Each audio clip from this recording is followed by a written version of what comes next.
Hello guys, आज आपण पाहणार आहोत advance level English sentences in the kitchen. Could you rinse this vegetable thoroughly? कृपया या भाज्या नीट धुवाल का? ओके, आता तर कुड यू हा अतिशय नम्रपणे किंवा विनंती करण्याचा मार्ग आहे.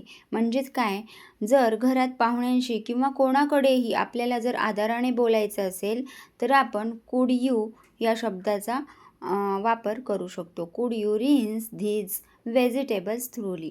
कृपया या भाज्या नीट धुवाल का? कृपया हे नीट काम कराल का? त्यावेळी आपल्याला कुड यू या हा शब्द यूज करायचा असतो आणि इथे रिन्स या शब्दाचा अर्थ होतो धुणे.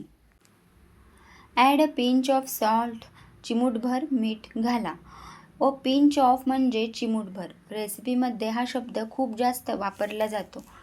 Add a pinch of salt, चिमूटभर मीठ घाला. The milk is about to boil over. Okay, the milk is about to boil over. दूध उतू जाणार आहे. आता अबाउट टू हा कधी यूज केला जातो?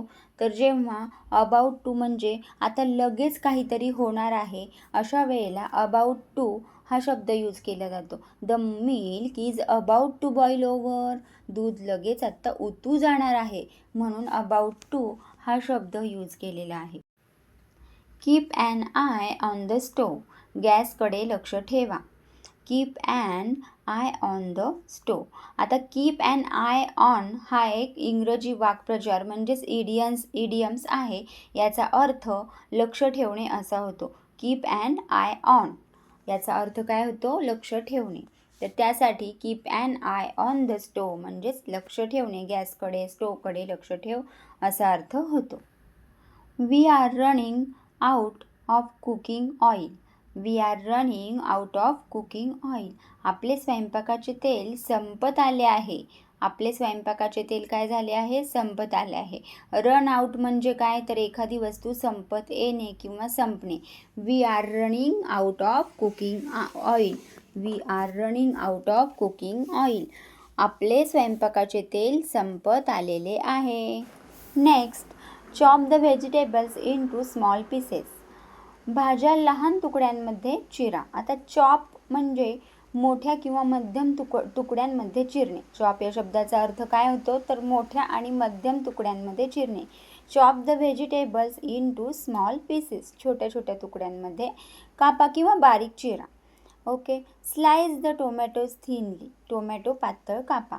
स्लाइस म्हणजे पातळ कापणे, पातळ आणि सपाट तुकडे करणे. तर स्लाइस टोमॅटोज थिनली तर टोमॅटो पातळ कापा. The food is getting cold. जेवण थंड होत आहे. आता इथे पाहताल तर गेटिंग म्हणजे हळूहळू बदल होत जाणे किंवा बदल होत आहे असं जेव्हा बोलायचं असतं त्यावेळेस आपण गेटिंग हा शब्द यूज करायचा आहे. नेक्स्ट पाहूया, let the rice cook for 10 more minutes. भात अजून 10 मिनिटे शिजू द्या. Be careful, the pan is very hot. सावध रहा, पॅन खूप गरम आहे.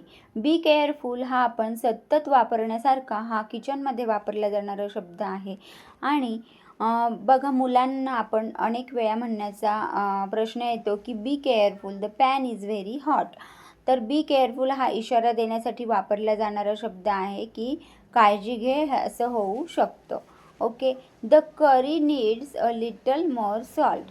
भाजीत अजून थोडे मीठ हवे आहे. जेव्हा भाजीत मीठ कमी पडते त्यावेळेला आपण हे बोलू शकतो. The curry needs a little more salt. Please clean the kitchen after cooking. कृपया स्वयंपाक झाल्यावर स्वयंपाकघर स्वच्छ करा. Please clean the kitchen after cooking.